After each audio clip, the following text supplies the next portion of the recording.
विषय जो लैंग्वेज होती है, चाहे इंग्लिश हो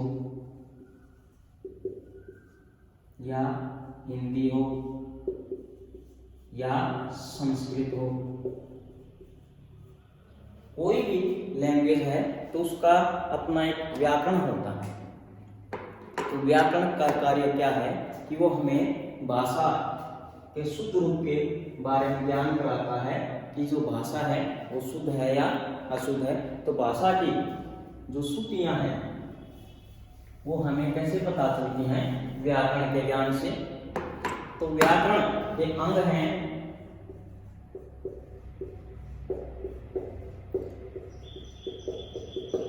व्याकरण के मुख्यतः 3 अंग हैं: वर्ण विचार,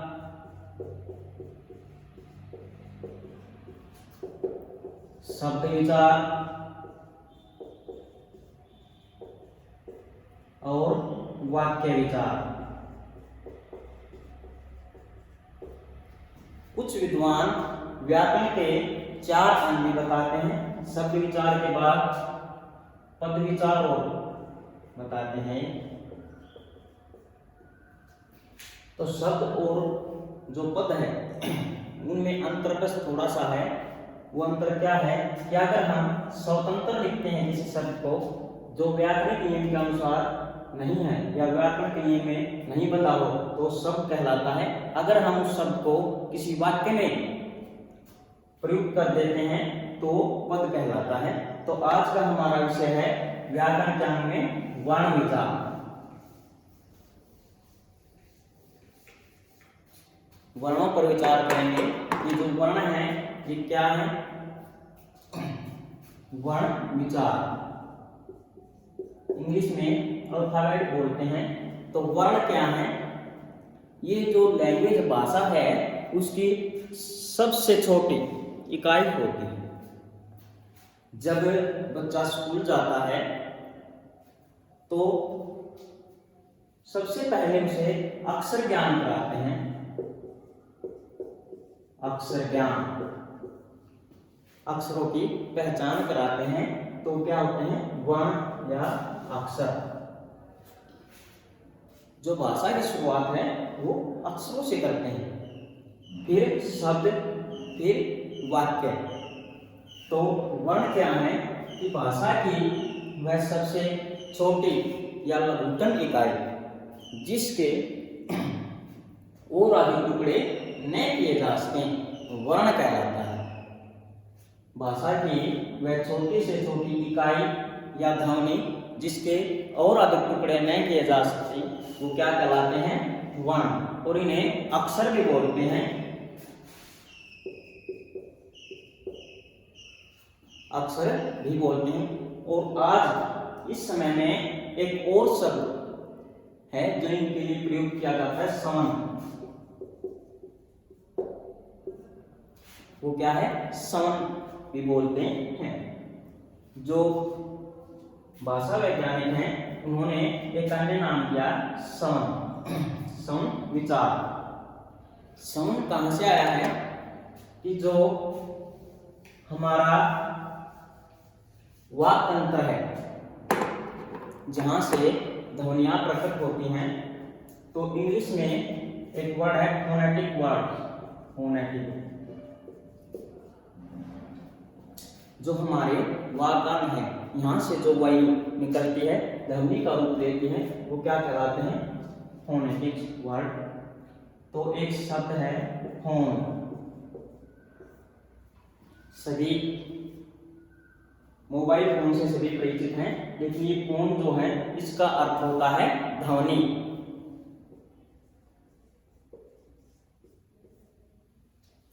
कौन सी ध्वनियां?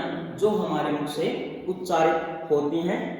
तो इन ध्वनियों के अंतर्गत वही ध्वनियां हैं जो सार्थक हैं,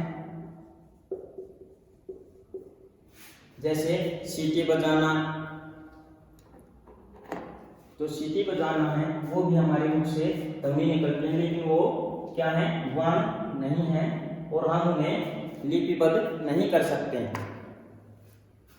तो वर्ण की चर्चा करें कि वर्ण क्या है कि भाषा की वह छोटी से छोटी इकाई जिसके और अधिक टुकड़े न किए जा सकें वर्ण कहलाते हैं। जो हिंदी वर्णमाला है, हिंदी वर्णमाला, हिंदी वर्णमाला में कुल वर्णों की संख्या कितनी है? 52। हिंदी वर्णमाला में कुल वर्णों की संख्या 52 है। और जो भाषा है, पहले बताया मैंने कि वो भाषा जो है परिवर्तनशील होती है, उसमें परिवर्तन होता रहता है। कहा भी गया है कि कोस कोस में पानी बदले, कोस कोस में वाणी, कि जगह जगह पर वाणी बदलती रहती है और पानी भी बदलता रहता है। तो भाषा परिवर्तनशील है। पहले कुछ वर्ण ऐसे हैं जिनका प्रयोग समाप्त हो चुका है या उनमें कुछ परिवर्तन आ चुका है। जैसे एक वर्ण है झ। झ जो वर्ण है इसके लिखने में भी परिवर्तन है। प्राचीन समय में इसको इस प्रकार से लिखा जाता था झ, और अब इस प्रकार से लिखा जा रहा है। इनमें क्या हो गया? परिवर्तन। एक और शब्द होता था नृ वर्ण, एक और वर्ण था नृ। हिंदी वर्णमाला में से ये हटा दिया गया है।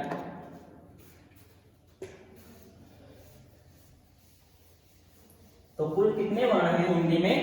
52 वर्ण। किसे कहते हैं? भाषा की सबसे छोटी इकाई जिसके और अधिक टुकड़े न हो वर्ण कहलाते हैं। अब हैं वर्णों के भेद। वर्णों के कितने भेद हैं? पहला है स्वर और व्यंजन।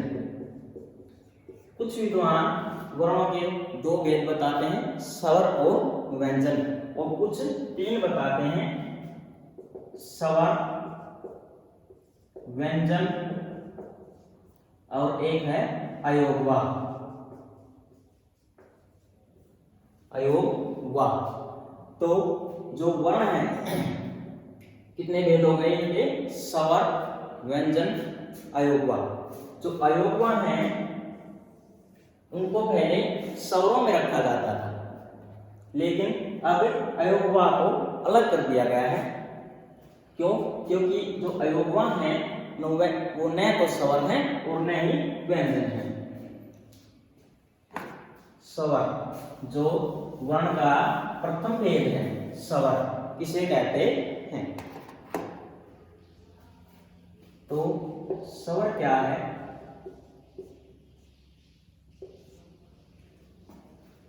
भाषा जो वर्ण है, स्वर क्या है कि जो स्वतंत्र बोले जाते हैं, किसी अन्य वर्ण की सहायता इनमें नहीं लेनी पड़ती। या ये कहें कि जिन वर्णों को बोलते समय किसी अन्य वर्ण की सहायता न लेनी पड़े वो स्वर कहलाते हैं। या जो वर्ण स्वतंत्र हैं, हमारे मुख से स्वतंत्र निकलते, किसी अन्य वर्ण की सहायता नहीं लेनी पड़ती, हमें क्या कहलाते हैं? स्वर। स्वरों की संख्या 11 है। कितने होते हैं स्वर? 11। कौन कौन से हैं? ए, आ, ई, उ, री, ए, आई, ओ, आओ। स्वरों की संख्या कितनी है? 11। 1, 2, 3, 4, 5, 6, 7, 8, 9, 10 और 11। ये क्या है? स्वर। इन वर्णों का उच्चारण करते समय हमें किसी भी अन्य स्वर की सहायता नहीं लेनी पड़ती। इन्हें क्या कहते हैं? स्वर। इनमें जो मूल स्वर हैं, मूल स्वर ए, ई, उ और री, जो 4 स्वर हैं ए, ई, उ और री। ये कितने हैं, कौन से हैं, मूल स्वर। इसके बाद दीर्घ स्वर 7 हैं। कौन कौन से जो बच गए, आ,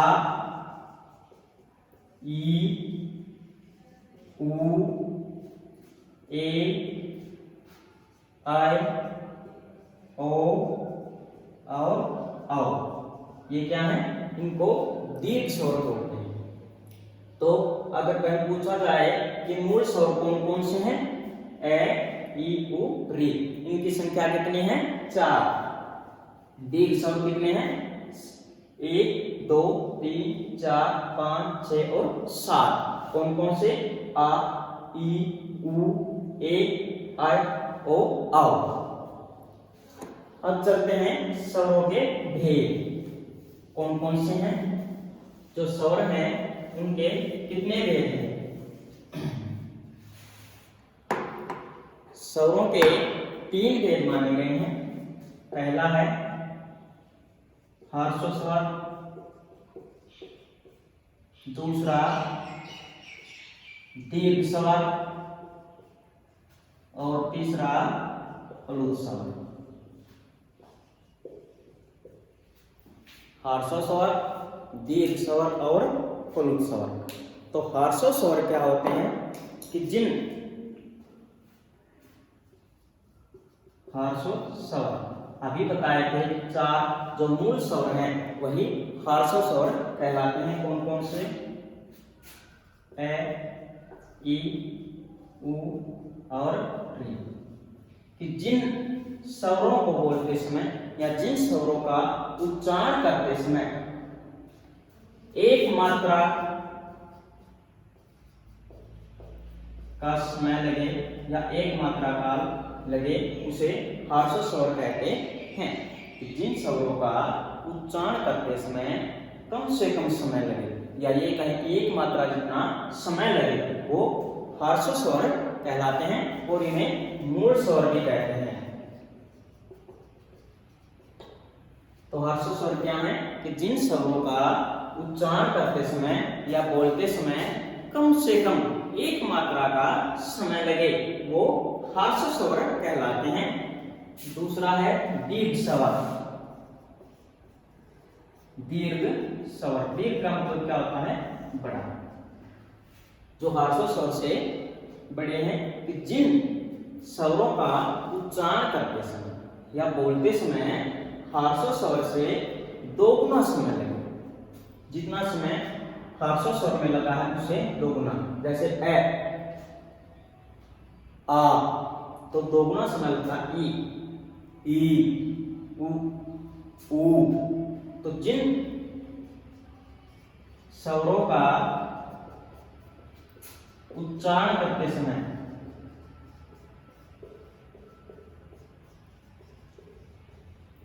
ह्रस्व स्वर से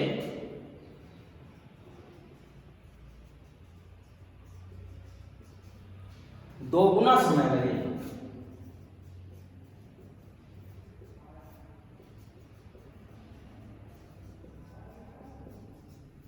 जिन स्वरों का उच्चारण करते समय ह्रस्व स्वर से 2 गुना समय लगे उन्हें दीर्घ स्वर कहते हैं। और इनकी संख्या कितनी है, 7। अभी बताया कौन कौन से हैं, आ,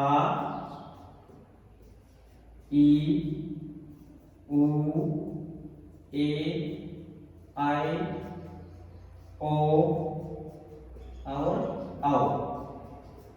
ये हैं दीर्घ स्वर।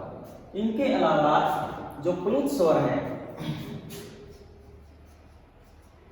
प्लुत स्वर ये क्या होते हैं कि जिन स्वरों का उच्चारण करते समय या बोलते समय अगर ह्रस्व स्वर से कहें तो 3 गुना 3 गुना और दीर्घ स्वर से कहें तो 2 गुना समय लगे उसे प्लुत स्वर कहते हैं।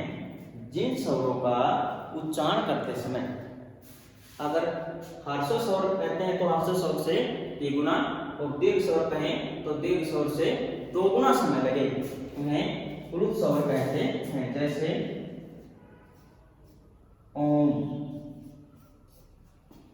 जैसे ओम।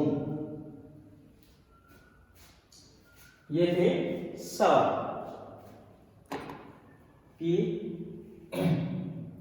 वर्ण जो हैं उनके कितने भेद बताए, दो, स्वर और व्यंजन। स्वर हो गया। अब एक और है अयोगवा। क्या होते हैं और कौन कौन से हैं?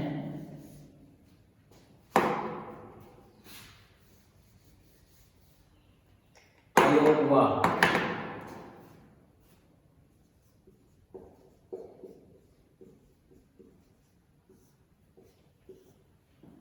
जो हिंदी वर्णमाला है उसमें अयोगवा है, उनका स्थान स्वर के बाद है। पहले क्या आते हैं? स्वर, और उनके बाद क्या आते हैं? अयोगवा। और ये क्या है? अयोगवा है। और जो है इसे क्या कहते हैं? अनुस्वार।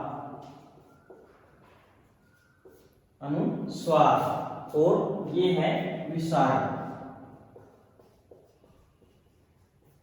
और एक होता है, इसे बोलते हैं अनुनासिक।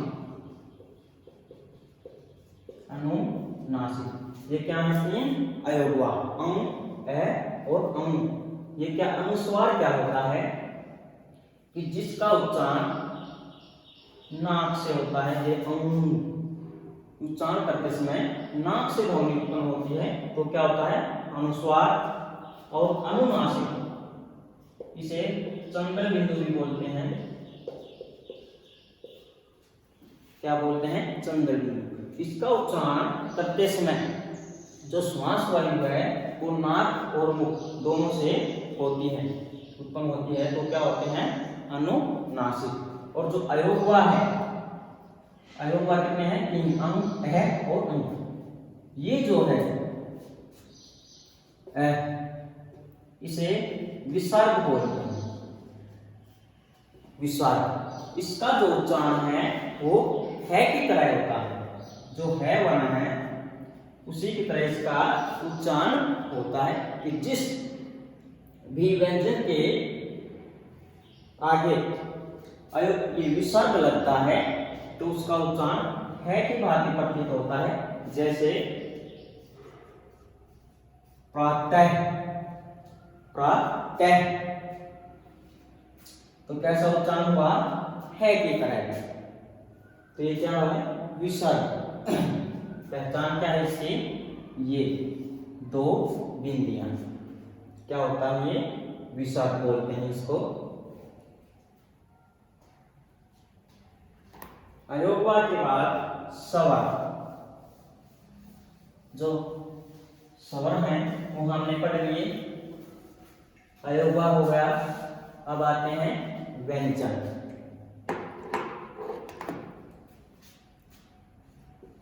व्यंजन कितने हैं? जो व्यंजन हैं मुख्यतः उनकी संख्या 33 होती है। कितनी होती है? 33 मुख्यतः। और स्वर कितने हैं? 11।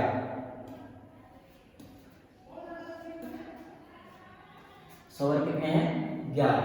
जो व्यंजन हैं उनका वर्गीकरण जो किया है वो किस आधार पर किया? वर्ग बांट दिए गए। क वर्ग, च वर्ग, ट वर्ग, त वर्ग, प वर्ग। तो ये क्या बात की? वर्ग। कितने हैं? 5। क वर्ग, च वर्ग, ट वर्ग, त वर्ग और प वर्ग। तो जो क वर्ग है, प्रत्येक वर्ग में 5 व्यंजन है। क वर्ग में क्या है, कौन कौन से हैं, क, ख, ग, घ, ङ। क, ख, ग, घ, ङ। च वर्ग, च, छ, ज, झ, ञ। च, छ, ज, झ, ञ। ट, ठ, ड, ढ, ण। ट, ठ, ड, ढ, ण। ट वर्ग, ट, ठ, ड, ढ, ण। ट, ठ, ड, ढ, ण।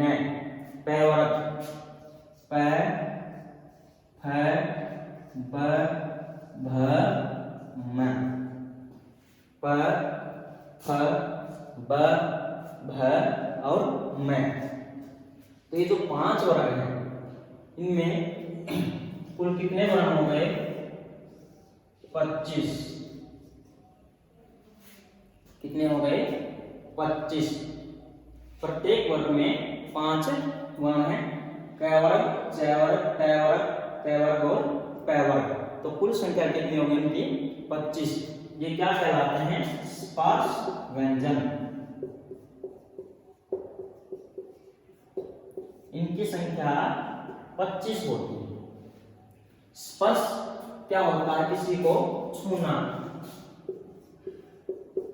किसी को छू लेना क्या कहलाता है, स्पर्श। ये जो वर्ण है, कैसे लेकर और मैं तक, कहां से कहां तक है ये, कैसे लेकर मैं तक, कैसे लेकर मैं तक। इन वर्णों का उच्चारण करते समय हमारी जो जिह्वा है, जीभ, वो विभिन्न वाक्यों को छूती है, स्पर्श करती है, तो क्या कहलाते हैं ये, स्पर्श व्यंजन।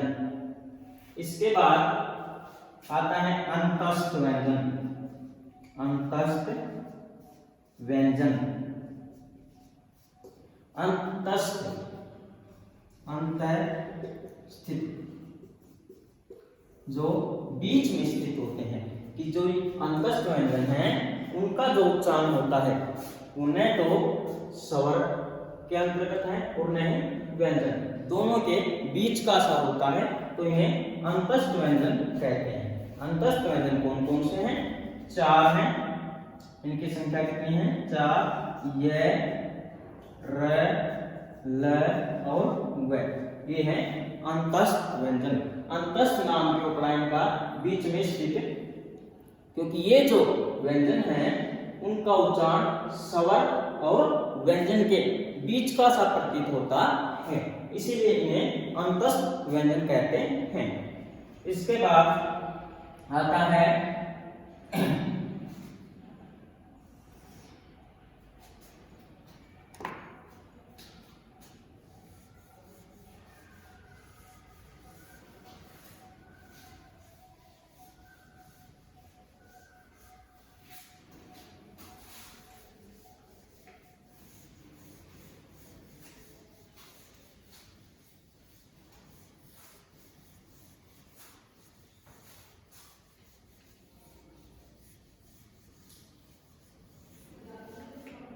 अंतस्थ व्यंजन के बाद है ऊष्म व्यंजन। ऊष्म व्यंजन, ऊष्म का अर्थ होता है गर्म या कहें गर्म, कि जिन व्यंजनों का उच्चारण करते समय हमारी जो प्राणवायु है, जो श्वास वायु है, वो रगरग खाती हुई और गर्म होकर बाहर निकलती हैं, तो इसलिए इन्हें क्या कहते हैं, ऊष्म व्यंजन। कौन कौन से हैं, स और है। ये जो 4 वर्ण हैं, स, श, है, ये ऊष्म व्यंजन कहलाते हैं। ऊष्म नाम क्यों पड़ा? क्योंकि इनका उच्चारण करते समय हमारे मुख से गर्म वायु निकलती है, ऊष्मा के साथ निकलते हैं, तो क्या है? ऊष्म व्यंजन। अंतिम जो है वो है संयुक्त व्यंजन। संयुक्त व्यंजन कि जो व्यंजन दो व्यंजनों के मेल से बनते हैं उन्हें संयुक्त व्यंजन कहते हैं। कौन कौन से हैं? अक्षय, त्रय, अज्ञय और श्रेय। ये जो वर्ण है ये क्या कहलाते हैं? संयुक्त व्यंजन। कि जो व्यंजन दो व्यंजनों के मेल से बनते हैं उन्हें संयुक्त व्यंजन कहते हैं। अक्षय क जमा से, त्रय तय जमा रे, अज्ञय जय जमा ये और श्रेय से जमा रे। ये जो संयुक्त वर्ण है ये किन किन वर्णों के मेल से बने? अक्षय क और श के मेल से बना अक्षय, त्रय तय और रे के मेल से, अज्ञय जय और य के मेल से और श्रेय से और रे के मेल से। ये हैं संयुक्त व्यंजन। इनके बाद द्वित्व व्यंजन। द्वित्व व्यंजन जहां दो व्यंजन मिलते हैं। कैसे? या व्यंजन गुच्छ। इनमें क्या होता है कि एक जैसे व्यंजन मिलते हैं, जैसे च च, ल ल, त त। कि जिन व्यंजन गुच्छ क्या होता है कि जहां एक जैसे व्यंजन मिलते हैं तो व्यंजन गुच्छ कहलाते हैं। जैसे बच्चा, तो यहाँ पर जो च और च है ये क्या है? व्यंजन गुच्छ। दिल्ली, इसमें भी ल और ल मिला हुआ है तो ये क्या कहलाते हैं? व्यंजन गुच्छ। और द्वित्व व्यंजन जो है इसमें क्या होता है कि एक जैसे व्यंजन नहीं मिलते बल्कि अलग होते हैं, जैसे क और ट। ये क्या है? द्वित्व व्यंजन। ट और च, प ट, तो ये क्या है? द्वित्व व्यंजन। ये जो व्यंजन है वो एक जैसे नहीं होते हैं, द्वित्व दो व्यंजनों के मेल से बनते हैं। ये था वर्ण विचार। वर्णों पर हमने विचार किया कि जो वर्ण है वो कितने होते हैं और कौन कौन से होते हैं। अभी देखते हैं कि जो वर्ण है उनकी संख्या बताई कि कितनी होती है? 52। वर्णों की संख्या कितनी होती है? 52। स्वर कितने बताए थे? 11। और व्यंजन कितने हैं? 33। तो ये क्या है? वर्ण विचार। फिर जो वर्ण है उसे कहते हैं वर्ण कि जिन भाषा जो है उसकी छोटी से छोटी इकाई या ध्वनि जिसके और अधिक टुकड़े नहीं किए जा सके वो क्या कहलाते हैं? वर्ण। स्वर कि जिन वर्णों का उच्चारण करते समय किसी दूसरे या अन्य वर्ण की सहायता न लेनी पड़े वो क्या कहलाते हैं? स्वर। इनकी संख्या कितनी है? 11। व्यंजन। व्यंजन क्या होते हैं कि जो व्यंजनों का उच्चारण करते हैं तो हमें स्वरों की सहायता लेनी पड़ती है। तो जिन वर्णों का उच्चारण करते समय स्वरों की सहायता लेनी पड़े वो क्या होते हैं? व्यंजन। अगर हम किसी व्यंजन को स्वर रहित लिखते हैं तो उसके लिए क्या करते हैं? उसके नीचे हलंत लगाते हैं कि अब जो ये है वर्ण, ये क्या है, स्वर रहित है। प्रत्येक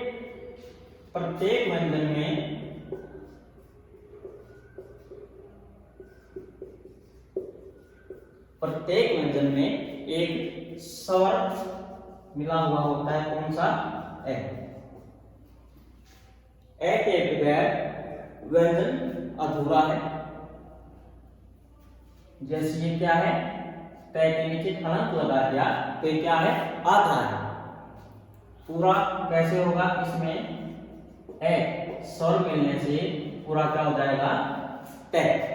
तो जिस वर्ण के नीचे हलंत लग जाता है उसका क्या अर्थ होता है कि वो व्यंजन स्वर रहित है। तो व्यंजन कितने बताए, 33 भेद। जो स्वर है उसके कितने भेद बताए, 3। कौन कौन से? ह्रस्व स्वर, दीर्घ स्वर और प्लुत स्वर। उसके बाद व्यंजन कितने बताए थे, स्पर्श व्यंजन,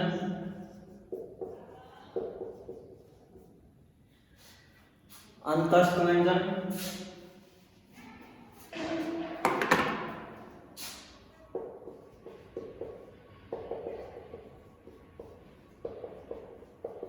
ऊष्म व्यंजन, संयुक्त व्यंजन,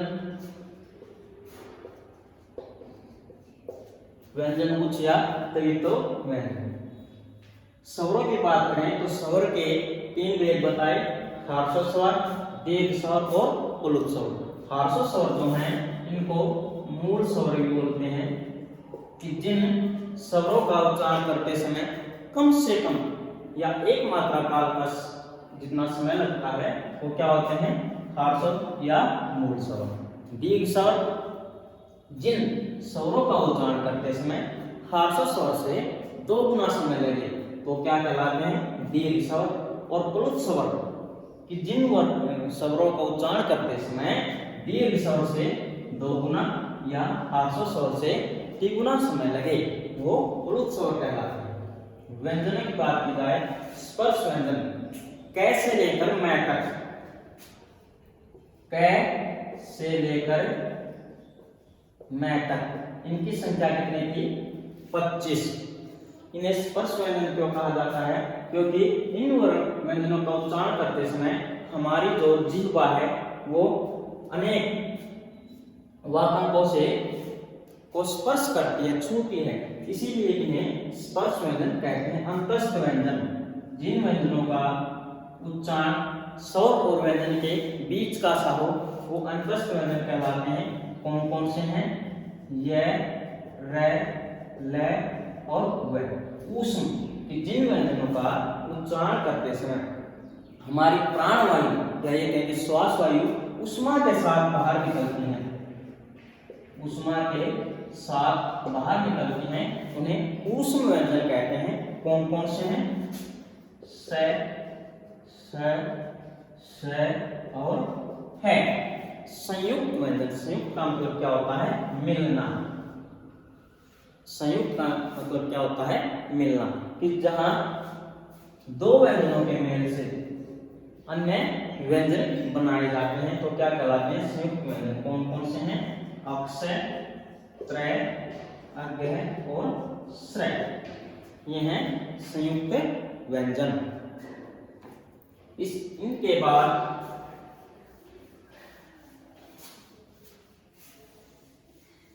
हम पढ़ेंगे वर्णमाला क्या होती है। हमने वर्ण विचार पढ़ा, वर्णों पर विचार किया तो हमें पता चला कि जो वर्ण है वो कितने प्रकार के हैं और कौन कौन से हैं। वर्णमाला, तो अगर हम इन्हें अलग अलग करते हैं तो क्या है, वर्ण और माला, कि वर्णों की माला, वर्णों की माला। माला देखी होगी सभी ने कि माला क्या होती है। किसे कहते हैं माला? अगर हम कुछ फूल रखते हैं, हमने कुछ फूल इकट्ठे रख दिए, तो क्या हम उसे माला कह सकते हैं? नहीं कह सकते। क्या कहेंगे? फूल। अब हमने क्या किया कि एक धागा लिया, एक सुई धागा लिया और उन फूलों को पिरो दिया, फूलों को पिरो दिया और एक सूत्र में बांध दिया। अब उन्हें हम फूल नहीं कह सकते, अब हमने फूल नहीं कह सकते, अब हमने क्या कहेंगे? माला। कि अगर फूल एक सूत्र में नहीं बने हैं तो क्या कहलाएंगे? फूल। अगर हमें उन्हें एक सूत्र में बांध दिया तो क्या कहलाती हैं? माला। इसी तरह से जो वर्ण है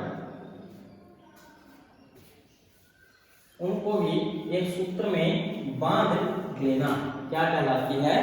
वर्णमाला, वर्णों की माला। अगर हम वैसे ही लिख दें क, च, है, न, तो ये वर्णमाला नहीं है, क्योंकि एक सूत्र में बंधे हुए नहीं है। वर्णमाला में क्या है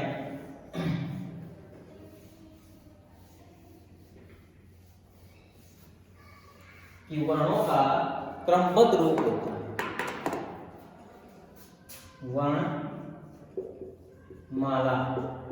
किसे कहते हैं? कि वर्णमाला जो है वो किसे कहते हैं? तो वर्णों का क्रमबद्ध,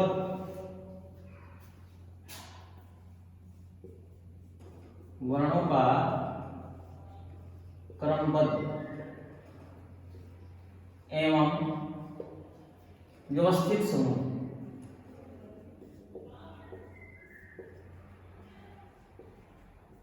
वर्णमाला कहलाता है।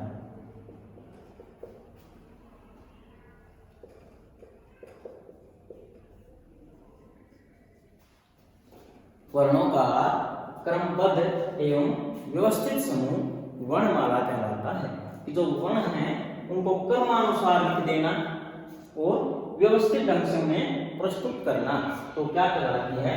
वर्णमाला। अभी हमने पढ़े स्वर, व्यंजन, अयोगवा। तो वर्णमाला क्या है? कि वर्णों का क्रमबद्ध एवं व्यवस्थित समूह वर्णमाला कहलाता है।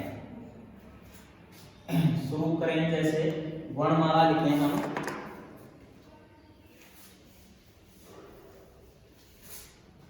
तो अभी हमने पढ़ा था जो सबसे पहले कौन से वर्ण होते हैं? स्वर। स्वर ए, आ, ई, उ, और री। अगर हम ऐसे इनको लिखते हैं तो भी ये वर्णमाला कहलाएगी या नहीं? ए, आ, ई, उ, री। अगर हमने इतना ही लिख दिया ये, तो क्या हम इसको वर्णमाला कह सकते हैं? नहीं कह सकते। क्यों? क्योंकि ये पूरी माला नहीं है, पूर्ण वर्ण नहीं है इसमें, इसलिए ये अधूरी, हम इसको वर्णमाला नहीं कह सकते। आगे ए, आई, ओ, औ, औ, ए।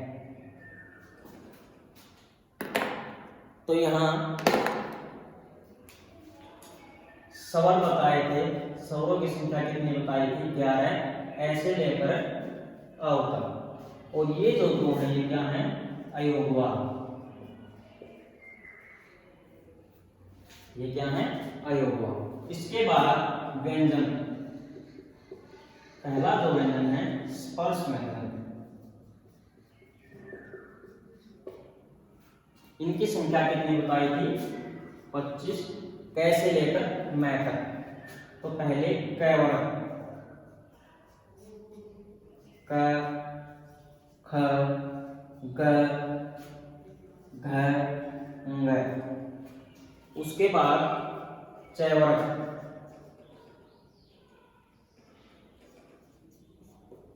च, छ, ज, झ, ञ, ट वर्ग, ट, ठ, ड, ढ, ण, ट वर्ग,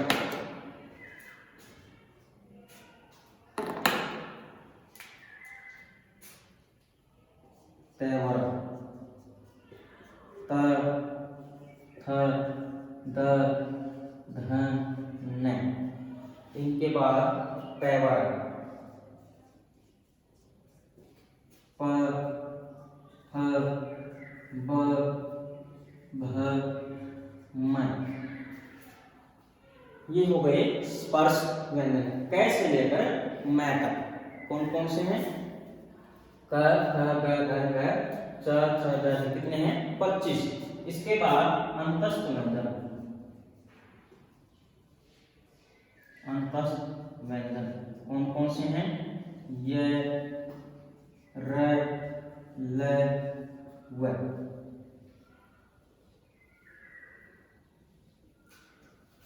फिर ऊष्म व्यंजन,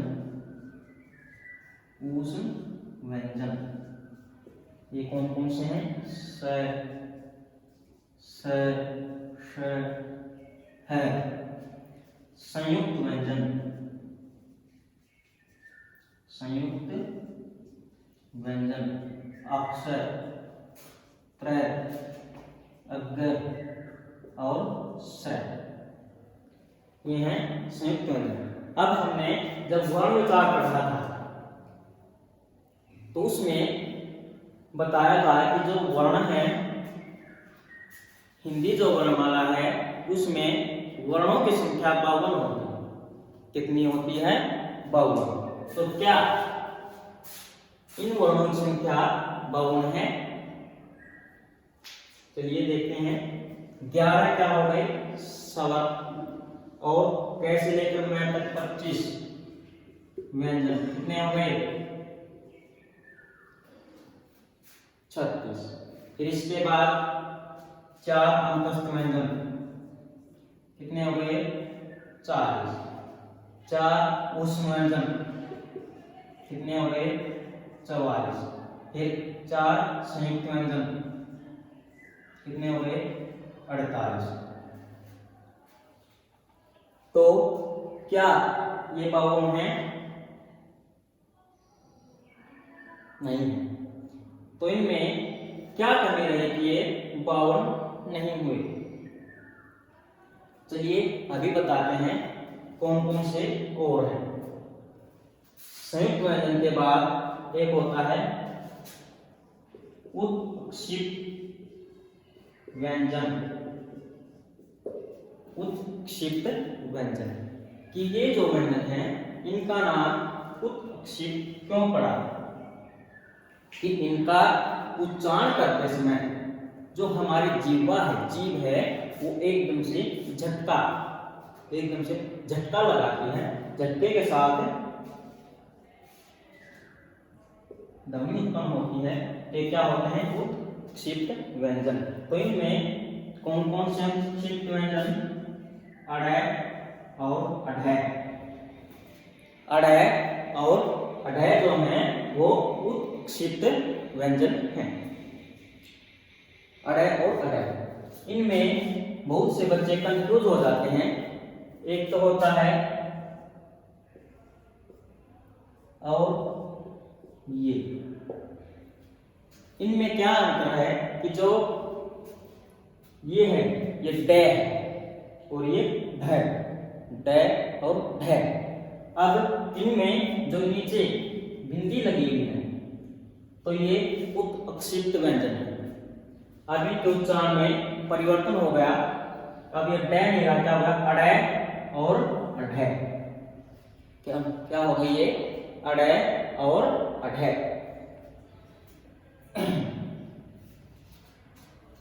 दो ये हो गए, कितने हो गए?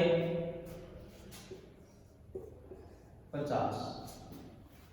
1 2 3 4 5 6 7 8 9 10 11 12 13 14 15 16 17 18 19 20 21 22 23 24 25 26 27 28 29 30 31 32 33 34 35 36 37 38 39 40 41 42 43 44 45 46 47 48 49 और 50 और 2 ये हो गई, क्या हो गई, ये उत्क्षिप्त व्यंजन। उत्क्षिप्त व्यंजन। वर्णमाला कंप्लीट। अब हम इनको वर्णमाला बोल सकते हैं। अब हम इसको वर्णमाला बोल सकते हैं। क्यों? क्योंकि ये एक पूर्ण क्रमबद्ध और व्यवस्थित ढंग से इन वर्णों को प्रस्तुत किया गया है, तो क्या कहलाती है, वर्णमाला। अब वर्णों पर चर्चा हो रही है तो एक बात और बताऊं कि जो रै वर्ण है,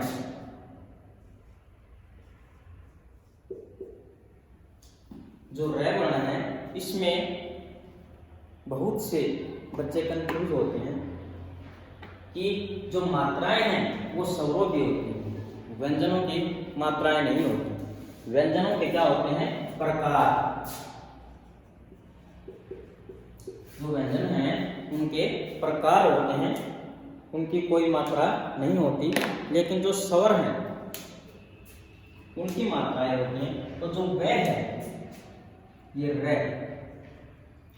रे जो है इसका क्या है कि विभिन्न प्रकार हैं रे के। कौन कौन से हैं?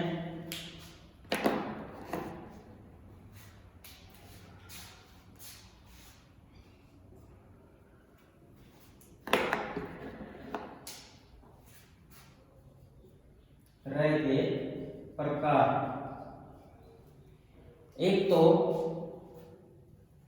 रे अगर स्वर रहित होता है, रे अगर स्वर रहित हो, अभी मैंने बताया था कि कोई भी व्यंजन अगर स्वर रहित है तो उसके नीचे क्या लगा देते हैं, हलंत। जैसे क के नीचे हलंत लगा दिया तो क्या है, आधा है, पूरा नहीं है, स्वर रहित है। उसी प्रकार से अगर रे स्वर रहित है और उसके आगे कोई भी वर्ण आता है, कोई भी वर्ण आ गया जैसे अण, तो ये जो रे है ये कहां चला जाएगा, अण के ऊपर, अण के ऊपर। तो ये जो ऊपर है, ये वाला जो रे होता है इसको रे बोलते हैं। रे तो रेप हो जाता है जब रे स्वर रहित हो और उसके सामने कोई भी वर्ण आता है तो रे उस वर्ण के ऊपर लग जाता है, इसे रेप बोलते हैं। जैसे हमारा ये शब्द है वर्ण, कर्म, धर्म, तो इनमें क्या है, ये रेप बोले जाते हैं। क्या बोले जाते हैं, रेप। इसी तरह से अगर रे से पहले वाला वर्ण, कि अगर रे से पहले वाला वर्ण क्या हो, स्वर रहित हो,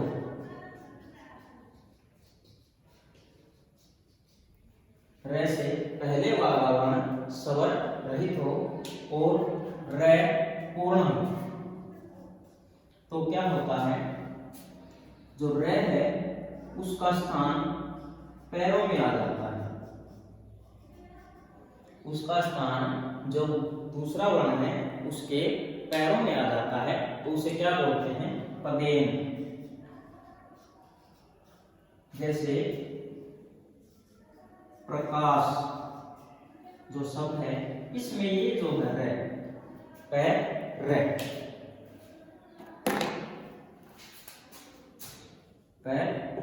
तो इसमें क्या है कि जो पै वर्ण है वो स्वर रहित है और रै पूरा है। तो ये कैसे लिखा जाएगा कि पैरों का, तो इसे क्या बोलते हैं, पदेन। ये जो प्रकार रहेगा इसे पदेन बोलते हैं। फिर इसके पश्चात जो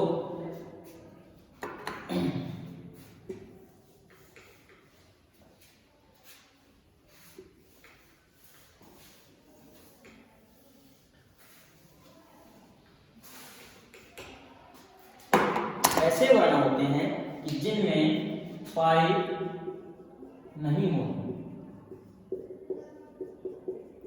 पाई क्या होती है कि कोई भी वर्ण है उसमें पाई मिलती है। ये जो है इसको हम खड़ी पाई बोलते हैं। क्या बोलते हैं, खड़ी पाई। जो सब व्यंजन है उनमें ये खड़ी पाई नहीं होती या आदि होती है। जैसे कौन कौन से व्यंजन हैं जिनमें ये खड़ी पाई नहीं है, छह। इसमें भी क्या है, आदि है और टै, ठै, ड, ड, ये क्या है, ये खड़ी पाई। अगर इनके पश्चात, इन वर्णों के पश्चात रै आता है, क्या जाता है, रै। कि रै तो आधा हो लेकिन ये वर्ण पूर्ण हो। जैसे टै, तो रै का जो स्थान है वो कहाँ होगा, ऐसे ट्रक, ड्रम। तो ये रै के प्रकार, कितने प्रकार हैं, 3, रे, पदेन और एक ये। इसकी क्या पहचान है कि जो जिन वर्णों में, व्यंजनों में खड़ी पाई पूर्ण नहीं है, उन व्यंजनों से पहले अगर रै आता है तो वो कहाँ आ जाएगा, नीचे, और उसका जो रूप है, प्रकार है, वो इस तरह से होगा। तो आज के लिए इतना ही, पढ़ें।